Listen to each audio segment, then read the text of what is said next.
Juro por Dios y sobre los santos evangelios cumplir y hacer cumplir las leyes fundamentales del reino y guardar lealtad a los principios que informan el movimiento nacional.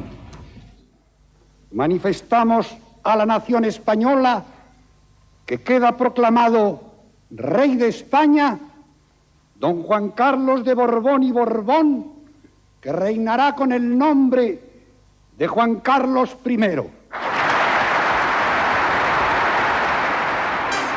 Comienza la transición a la democracia, un cambio encabezado por el rey Juan Carlos y dirigido por hombres de su confianza como el presidente de las Cortes y del Consejo del Reino, Torcuato Fernández Miranda, y por el secretario general del movimiento, Adolfo Suárez. Las jóvenes generaciones no han vivido la guerra civil y la sociedad prefiere olvidar las discordias del pasado. Se inicia un periodo de apertura en el que los españoles salen a la calle para pedir la palabra. Por su parte, los partidos políticos reaparecen y se muestran firmes en llevar al país de forma no traumática hacia las libertades. Cualquier decisión es el resultado de un difícil equilibrio entre la presión de los partidarios de continuar con la dictadura y la fuerza de aquellos que optan por una línea de reforma o ruptura política.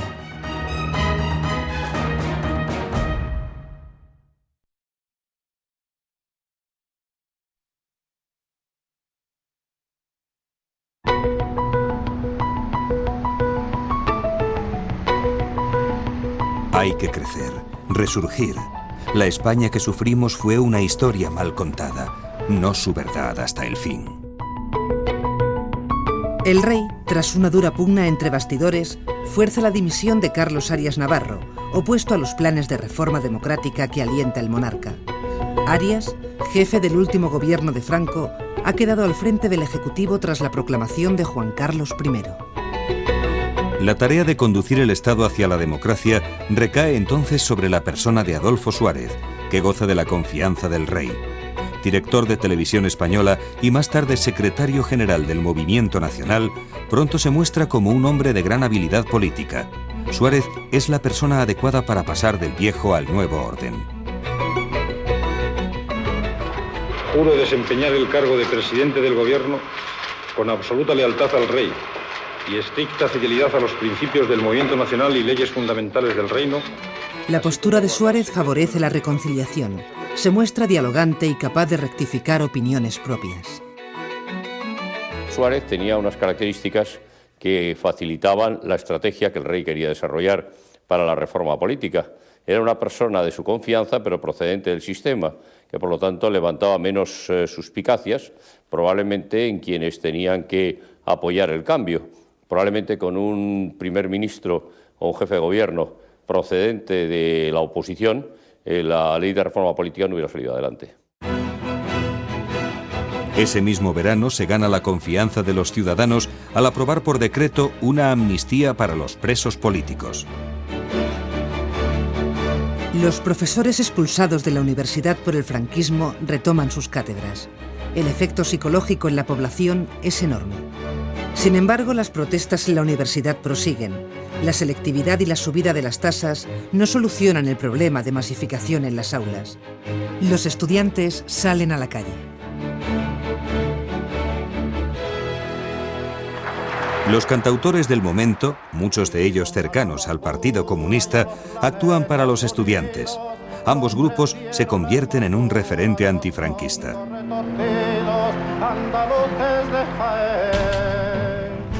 Los intelectuales que han vuelto del exilio encuentran dificultades para adaptarse a los nuevos tiempos. Suárez impulsa la ley de reforma política y logra que la aprueben las Cortes, cuyos miembros habían sido elegidos en vida de Franco. La ley supone un paso decisivo en la transición española. Votos afirmativos, 425. Votos negativos, 59. Abstenciones, 13. El proyecto de ley ha sido aprobado. Se levanta la sesión. El texto contempla la creación de dos cámaras, Congreso y Senado, para redactar una nueva Constitución. En diciembre se ratifica en referéndum la respuesta afirmativa a una transición sin ruptura. Se abre así un nuevo espacio de libertad política a la espera de la convocatoria de elecciones a Cortes Constituyentes. Son años de apertura informativa. Los nuevos aires democráticos introducen novedades en la prensa diaria. Nacen El País y Diario 16, publicaciones que se alzan como símbolos de la defensa de las libertades. La radio vive uno de sus mejores momentos. Se pasa de una radio centralizada a una radio plural. Su función informativa se revaloriza al comenzar programas de debate y tertulias. La radio y la prensa independientes se vuelcan en el seguimiento de la actualidad, que registra hechos violentos por parte de los extremismos de signo opuesto. Frente a ETA y Grapo, la ultraderecha protagoniza episodios como el asesinato de 5 personas en un despacho de abogados laboralistas próximos al PC en la madrileña calle de Atocha. Las más de 100.000 personas que asisten a su entierro dan fe del repudio a la violencia por parte de la sociedad española. Hay una dimensión que se ha olvidado y es la movilización popular.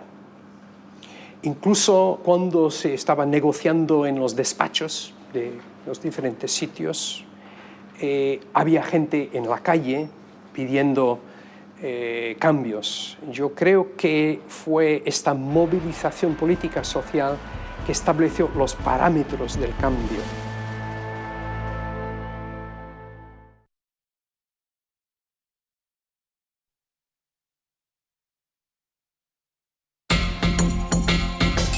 Poco antes de convocar las elecciones, Suárez toma una de sus decisiones más arriesgadas. Hace unos momentos, fuentes autorizadas del Ministerio de la Gobernación han confirmado que el Partido Comunista de España ha quedado legalizado e inscrito en el registro de asociaciones políticas de dicho ministerio. Con ello, el proceso electoral queda legitimado.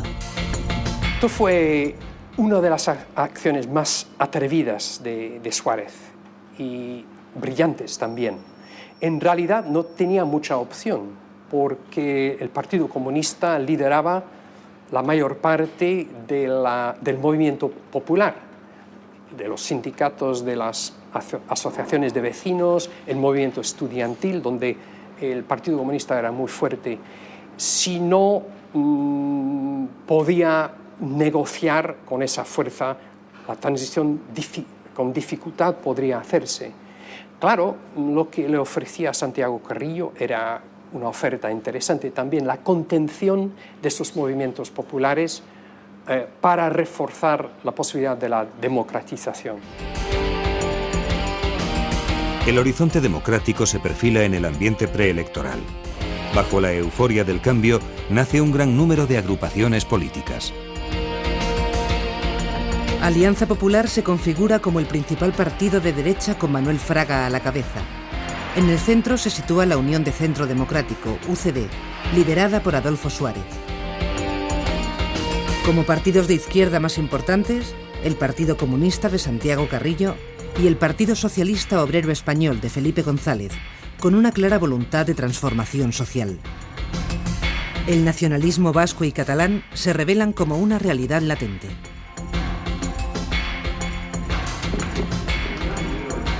Después de 41 años sin elecciones libres, los mayores de edad acuden a las urnas a elegir las Cortes Constituyentes. La UCD de Adolfo Suárez gana las elecciones. Tras un intenso debate, se redacta el texto de la Constitución, fruto del consenso entre la mayoría de los grupos políticos. Tras su aprobación por las Cortes, es sometida a referéndum el 6 de diciembre de 1978, obteniendo una mayoría de votos afirmativos. La Constitución define a España como un Estado social y democrático de derecho, con la forma política de la monarquía parlamentaria. Reconoce las nacionalidades históricas de España, las regiones y su derecho a la autonomía. Consagra las libertades y derechos de los ciudadanos y pone fin a la pena de muerte.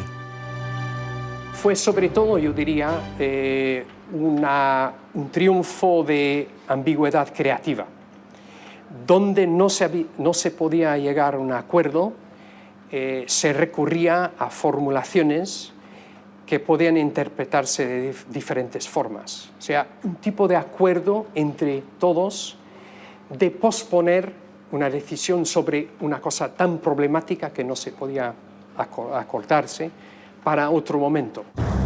El telón de fondo de la transición a la democracia es la crisis económica mundial provocada por el aumento del precio del petróleo, que eleva la inflación hasta el 20%. El paro alcanza a 6 de cada 100 trabajadores. La crisis puede provocar un estallido social que acabe con el proceso de reforma. Pero este peligro queda mitigado con los pactos de la Moncloa. Gobierno, empresarios, partidos y sindicatos acuerdan un programa de estabilización económica. Una vez aprobada la Constitución, se disuelven las Cortes y hay nuevas elecciones. La UCD obtiene de nuevo la mayoría parlamentaria y vuelve a formar gobierno. Pero al cabo de unos pocos meses pierde gran parte de su dinamismo a causa de las disputas por el poder que enfrentan a sus dirigentes. He llegado al convencimiento de que hoy, y en las actuales circunstancias, mi marcha es más beneficiosa para España que mi permanencia en la presidencia. La dimisión del presidente, acorralado por las luchas internas de su partido, sorprende a los españoles mientras cenan delante del televisor. El hombre propuesto para sustituirle es Leopoldo Calvo Sotelo. Durante la votación de su investidura, el teniente coronel de la Guardia Civil, Antonio Tejero, al frente de un grupo de guardias civiles, asalta el Congreso de los Diputados. ¡Quieto todo el mundo! ¡Todo el mundo! ¡Quieto, jurado!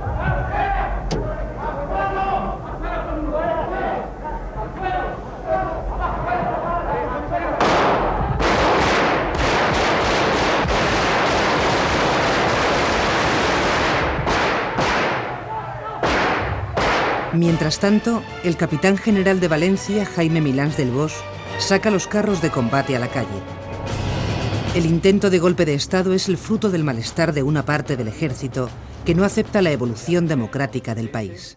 La corona, símbolo de la permanencia y unidad de la patria, no puede tolerar en forma alguna acciones o actitudes de personas que pretendan interrumpir por la fuerza el proceso democrático.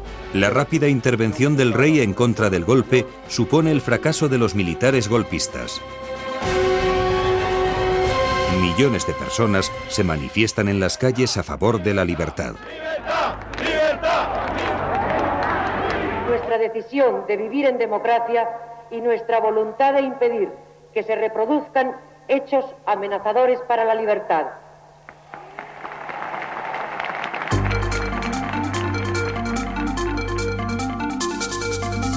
Ese mismo año, España recupera el Guernica, cedido por Picasso a Nueva York años antes, y se aprueba la ley del divorcio, tan esperada por los españoles.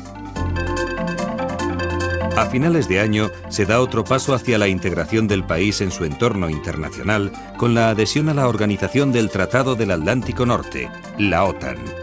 España está preparada para afrontar un cambio de gobierno que traerá consigo la modernización de todas las instituciones.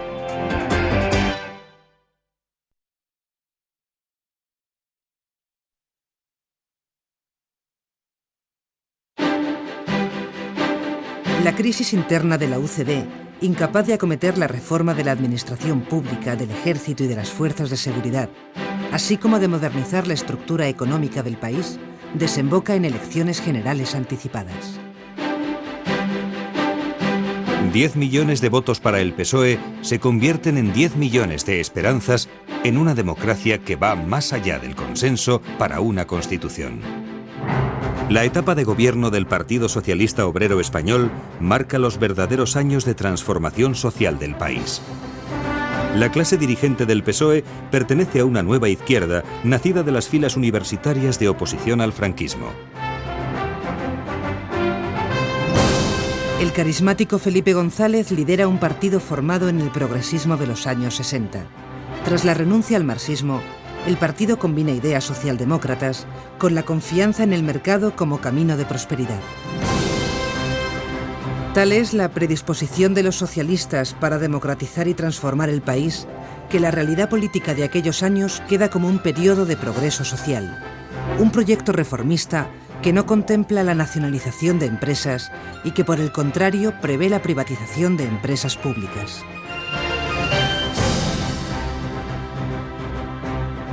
La primera etapa busca la consolidación del estado del bienestar mediante la aplicación de medidas sociales, el reajuste económico y el control de la inflación. Pronto llega el conflicto y el descontento con la reconversión de los sectores industriales en crisis.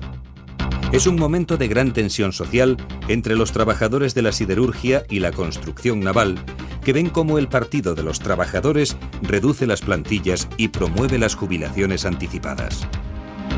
El cierre de los altos hornos de Sagunto y los astilleros de Ferrol y Cádiz supone un trauma económico y social para sus poblaciones.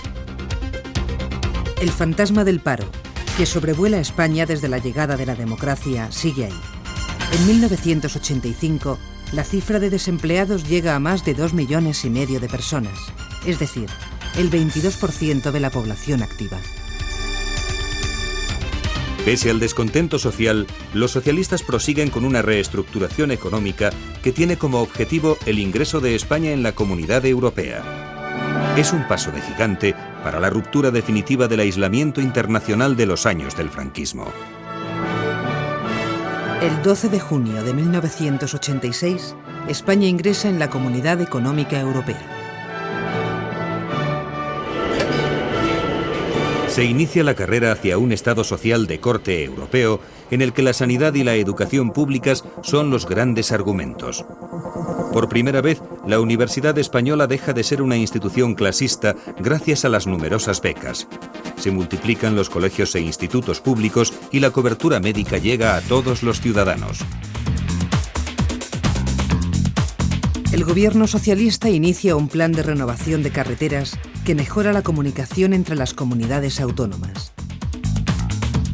De la mano de Narcís Serra, el ejército comienza a modernizarse, convirtiéndose en una institución al servicio de la democracia. Son años de cambio cultural en todo el país en los que se produce un ambicioso proyecto de construcción de museos, auditorios y centros culturales. A la vez, nace la movida madrileña. Los jóvenes se apropian de la Noche de Madrid y, sin proponérselo, crean la fiesta más grande que ha conocido la capital. Un enorme escenario creativo que cuenta con el apoyo de la administración socialista y de su alcalde Tierno Galván. El programa político del PSOE en estos primeros años era evidente, por una parte, la consolidación de la democracia, esto sí. Por otra parte, reformas sustanciales de las infraestructuras, reformas sociales, la creación o comenzar con la creación del estado de bienestar y, evidentemente, también la reinserción de España en Europa, tanto económicamente, financieramente y dentro de la seguridad europea, OTAN. Felipe González, que llegó al gobierno con el eslogan «OTAN de entrada no», realiza una intensa campaña a favor de la permanencia en la Organización Atlántica. Muchos votantes se sienten engañados ante los bruscos cambios ideológicos del partido, pero la modernidad exige concesiones y el mantenimiento a toda costa de las buenas relaciones con Estados Unidos y la Europa comunitaria. España empieza a vivir las grandes transformaciones sociales que desde hace unos años vive el resto de Europa. La incorporación masiva de la mujer al mundo laboral, las primeras oleadas de inmigrantes y una legislación moderna configuran una sociedad cada vez más europea. El viaje que ha hecho España en tan poco tiempo es algo increíble, pero no hay que olvidar que lo importante es el cambio cultural y social. El cambio político es mucho más fácil cuando en la cultura de la gente se ha asimilado valores democráticos. Aumenta la calidad de vida de los españoles que van adquiriendo nuevos hábitos consumistas. Practicar cualquier ocio y consumir se convierten en una misma cosa. España comienza a ser una sociedad de consumo donde las grandes superficies comerciales se extienden por toda su geografía.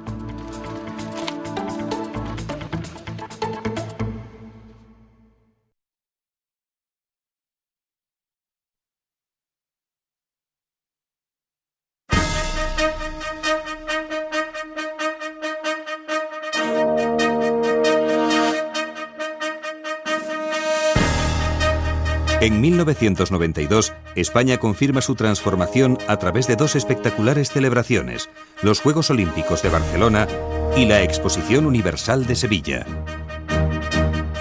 Un moderno tren de alta velocidad, el AVE, une las ciudades de Madrid y Sevilla. Pero antes de acabar el año, una profunda crisis económica se instala en el país. Las listas de desempleados superan la cifra de los 3 millones. La peseta se devalúa 3 veces y los casos de corrupción se multiplican. Los medios de comunicación empiezan a destapar escándalos que acabarán con el gobierno. Todo ello desata en el PSOE el enfrentamiento entre los renovadores, partidarios de una política económica liberal, y quienes se oponen a ella, los guerristas, seguidores de Alfonso Guerra, vicesecretario del partido. 14 años de un gobierno único hacía que las nuevas generaciones, que mis hijos, no tuvieran la sensación de que estaban viviendo con un gobierno socialista, sino en un régimen. Cuando uno nace ya, y cuando uno nace o empieza a tener cierto sentido común, resulta que ya gobierna Felipe González, va a la facultad, hace su carrera y sigue gobernando. Yo creo que es muy lógico que un universitario, la gente joven, tenga también el mismo deseo de cambio que se había producido en 1982. Es decir, me parece que se había excedido el tiempo lógico para un gobierno. Y entonces yo creo que había la misma necesidad de un cambio, de otra vez de un cambio, y dar una oportunidad. Eso añadido al desgaste, a los errores, y luego algo que yo no quisiera decir, que es que hubo una campaña mediática alentada y en complicidad con la oposición política extraordinariamente dura. El Partido Popular gana votos denunciando la corrupción política en el entorno del PSOE y la guerra sucia contra ETA durante su gobierno. Estos, a su vez, tratan de atemorizar al país con la idea de que un gobierno de derechas acabará con el estado del bienestar. Váyase, señor González. No le queda ninguna otra salida honorable. La llegada de los populares al gobierno es ante todo la alternancia natural de una democracia consolidada. Pero también es la respuesta de gran parte de los españoles, que se sienten decepcionados y entienden que el voto a la derecha es la única forma de apartar del poder a los socialistas. José María Aznar, abogado y funcionario de Hacienda en excedencia, diseña un giro al centro en su partido y gana las elecciones generales. El PP quiere dar a los españoles estabilidad social y crecimiento económico. Estos años se caracterizan por la normalidad y los pocos sobresaltos. El terrorismo de ETA se convierte en el principal problema del país.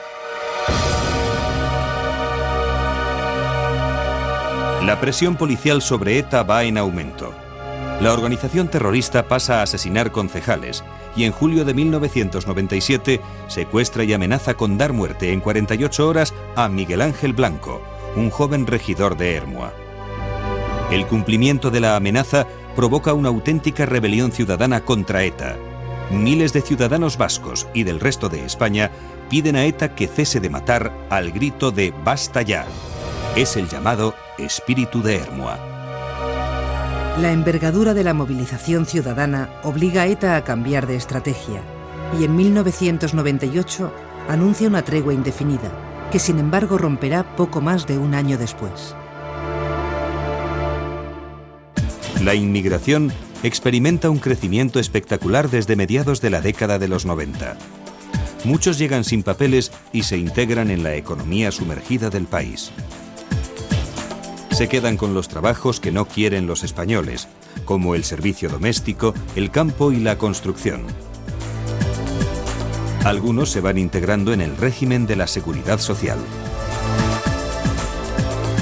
El aumento del número de inmigrantes provoca brotes de rechazo, a veces violentos. En paralelo, las medidas legislativas del gobierno cada vez son más duras para los extranjeros que sueñan con encontrar un trabajo en la Unión Europea. Sin embargo, la mano de obra extranjera es cada vez más necesaria en un país que encabeza la lista de naciones con menor tasa de natalidad. España entra en el nuevo milenio con la mayoría absoluta del Partido Popular.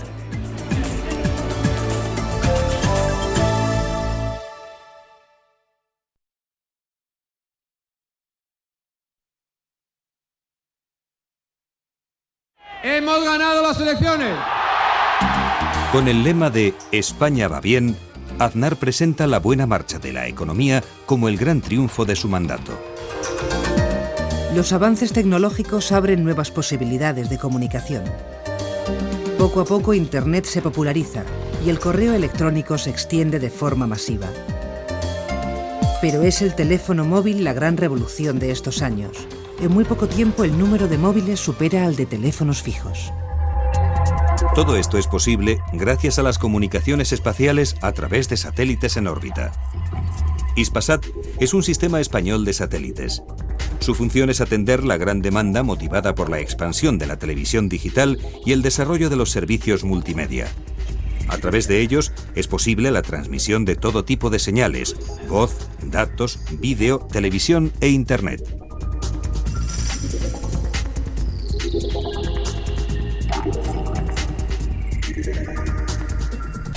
Hispasat es hoy el operador de referencia en los mercados de habla hispana y portuguesa.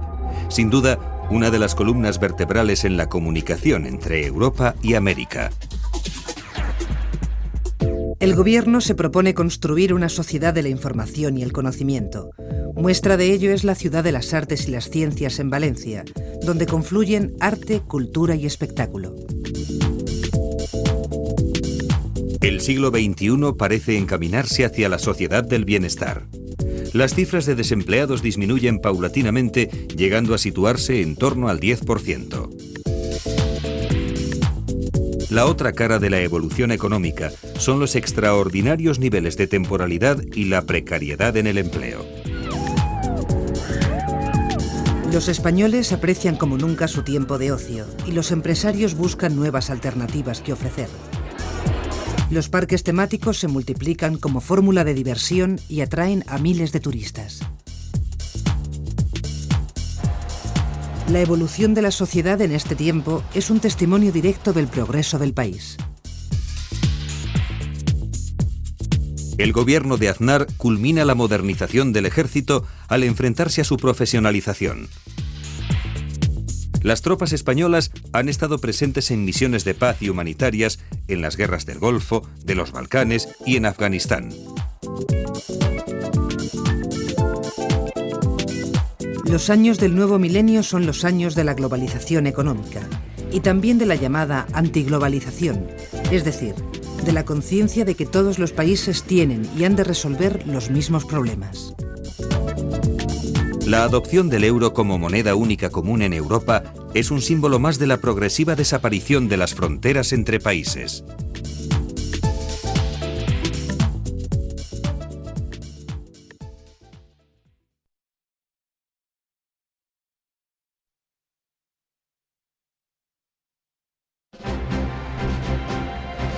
En algo más de 25 años, España se ha convertido en un país democrático y plenamente integrado en Europa. En ese mismo periodo de tiempo, el español se asienta como el tercer idioma más hablado del mundo. Un país que se ha subido al tren del primer mundo y que participa en la contradictoria carrera del progreso, el respeto al medio ambiente y la ayuda al tercer mundo. España es una tierra con una intensa historia. Por la antigua Iberia comercian los fenicios y griegos.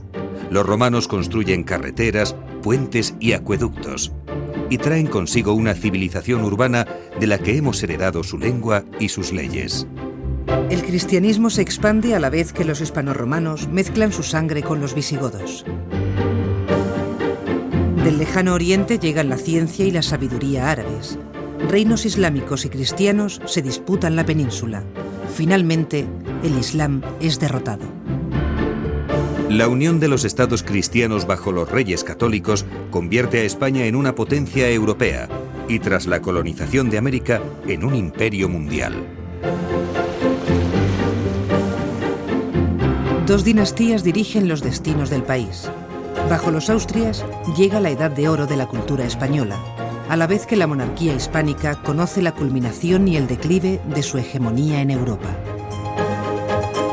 Con los Borbones se inicia la Ilustración del siglo XVIII y el racionalismo se impone. El fracaso de la invasión napoleónica da paso a un lento proceso de implantación del Estado liberal amenazado por las guerras carlistas. Al mismo tiempo, una tras otra las colonias se independizan. La monarquía borbónica es desplazada por la Segunda República, a la que pone término una cruenta guerra civil.